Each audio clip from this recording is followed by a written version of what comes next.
Assalamualaikum warahmatullahi wabarakatuh. Saya Felix Xiao, dan pada saat ini kita ingin menjelaskan sedikit pemaparan tentang selfie karena ini adalah menjadi sebuah tema yang cukup ramai dibicarakan oleh orang dan banyak sekali orang-orang yang salah memahami tentang apa yang dibahas tentang selfie.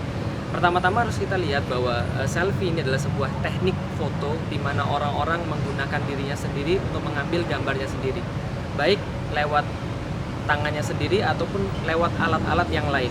Maka proses pengambilan gambar inilah yang disebut dengan selfie. Maka selfie berbeda dengan orang yang mengambilkan gambar atau orang yang berfoto dengan orang lain sebagai kameramannya. Nah, maka kita sikapi kemudian seperti apa Islam kemudian memandang selfie ini. Karena memang di dalam Islam segala hal itu dijelaskan dan segala hal punya hukumnya. Pertama-tama yang bisa kita lihat, dilihat dari segi penelitian, maka selfie ini adalah termasuk bagian daripada penyakit atau daripada gangguan jiwa. Mengapa? Banyak sekali jurnal-jurnal psikologi yang menyampaikan bahwa segala sesuatu memang perbuatan yang overdosis, termasuk selfie ini mengandung narsistik yang sangat besar sekali, dan ini adalah bagian daripada penyimpangan, bagian daripada gangguan jiwa.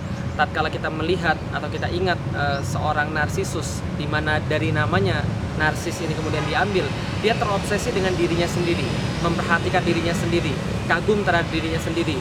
Ketika dia melewati kolam, dia lantas bercermin di depan kolam, lalu kemudian dia mengagumi dirinya. Setiap hari dia melakukan seperti itu, bertambah lama kemudian bertambah kerap, bertambah lama bertambah sering, dia selalu mengagumi dirinya di atas kolam itu. Lama-kelamaan, saking kagumnya dia terhadap dirinya sendiri, maka dia kemudian tercebur di dalam kolam itu kemudian meninggal.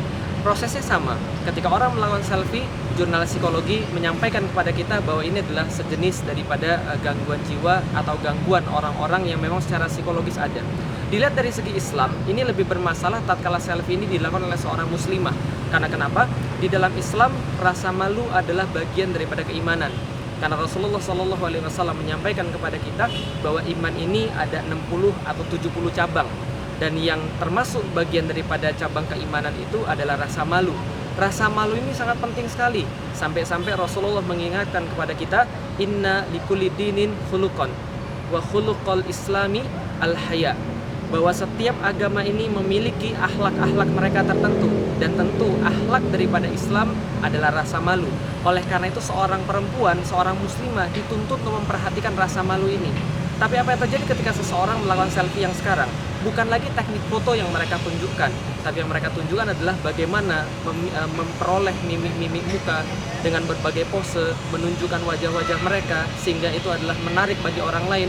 Mereka mati-matian membuat diri mereka merasa cantik atau dibilang cantik, mati-matian mereka tewas-tewasan cari perhatian agar kemudian mengundang like, mengundang komentar. Ini yang mereka inginkan.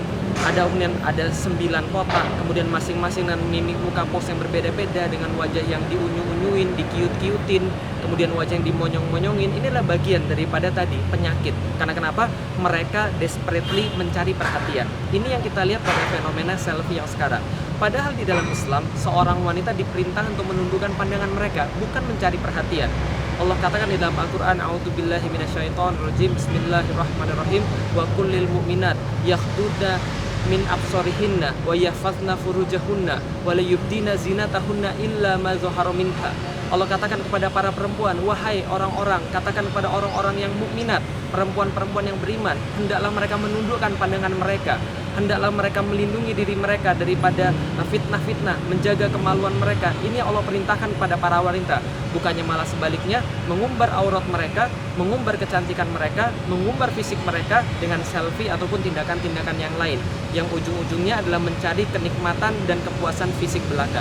Ini jelas sekali kemudian diperintahkan di dalam Islam untuk dijauhi dan tidak dilakukan oleh seorang wanita. Yang berikutnya, ketika kita melihat selfie, ini adalah sebuah perbuatan yang pasti terkandung amalan hati di dalamnya.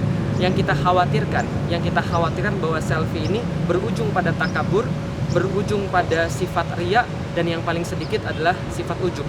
Kita tidak mengatakan bahwa setiap selfie pasti takabur, pasti riya, pasti ujub. Tidak. Kita tidak pernah mengatakan pula bahwa selfie ini haram, karena kita kembalikan pada hukum asal berfoto adalah mubah, boleh. Maka selfie pun boleh-boleh saja. Namun ketika kita melihat pada saat sekarang, fenomena selfie bukan hanya fenomena sebagai teknik foto saja, tapi sebuah fenomena untuk sebuah narsisme. perhatian terhadap diri, mengundang like, mengundang komen. Yang ini adalah membahayakan, yang sudah saya bahas tadi, bahwa ini adalah membahayakan rasa malu pada wanita, menghilangkan rasa malu pada wanita. Nah, oleh karena itulah yang kita khawatirkan adalah bahwa selfie ini, ketika seseorang berpakaian menarik, berdandan menarik, lalu dia berfoto dengan pose yang paling baik menurut dia, lalu merasa kagum terhadap dirinya sendiri, merasa dirinya sendiri keren, merasa dirinya sendiri hebat, maka ini sudah masuk ke dalam sifat ujub. Ketika dia kemudian maju lagi, satu langkah lagi, dia upload ini kemudian ke media sosial, kemudian karena komen-komen, karena like itu lantas dia merasa hebat, lantas dia merasa kemudian dia berbuat ini supaya di like, supaya dikomen oleh orang lain.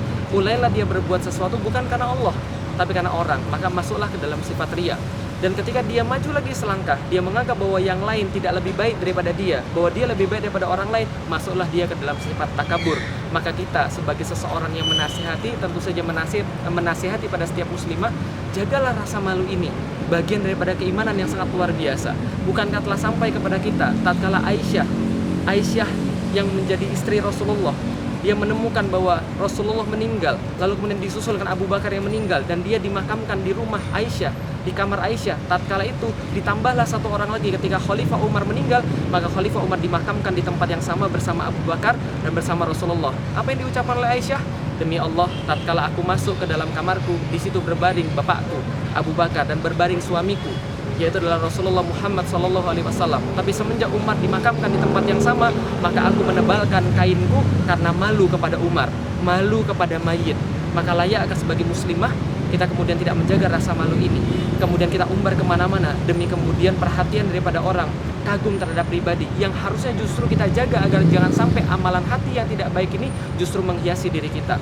Yang terakhir, marilah saya sampaikan hadis daripada riwayat Hakim, bahwa Rasulullah SAW bersabda bahwa malu dan iman ini senantiasa bersama. Ketika satu sudah hilang, maka hilanglah yang lainnya. Karena itulah ketika iman hilang, malu pun hilang. Ketika malu hilang, maka iman pun hilang. Dan Rasulullah SAW bersabda lagi dalam hadis riwayat Ahmad, sesungguhnya malu adalah bagian daripada iman, dan iman letaknya adalah di surga. Sedangkan kata-kata kotor, lisan yang buruk adalah bagian daripada tabiat kasar, dan tabiat yang kasar tempatnya adalah di neraka. Wallahu a'lam bishawab, teman-teman sekalian.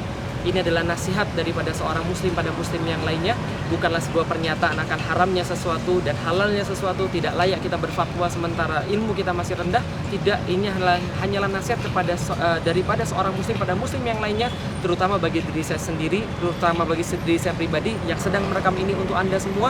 Tapi saya juga tidak mengerti, saya juga tidak bisa menjamin apakah saya ikhlas 100%, apakah ada ujub, apakah ada riya, apakah ada takabur. Tapi saya berlindung pada Allah Subhanahu wa Ta'ala, dan mudah-mudahan teman-teman sekalian juga memperhatikan ini supaya kita juga menjadi seorang muslim yang sejati, menjadi seorang muslim yang sempurna. Karena innamal a'malu binniyat, sebuah amal tergantung pada niatnya. Mari kita kemudi niat kita dengan yang baik, dan mudah-mudahan berakhir pada yang baik. Terima kasih. Assalamualaikum warahmatullahi wabarakatuh.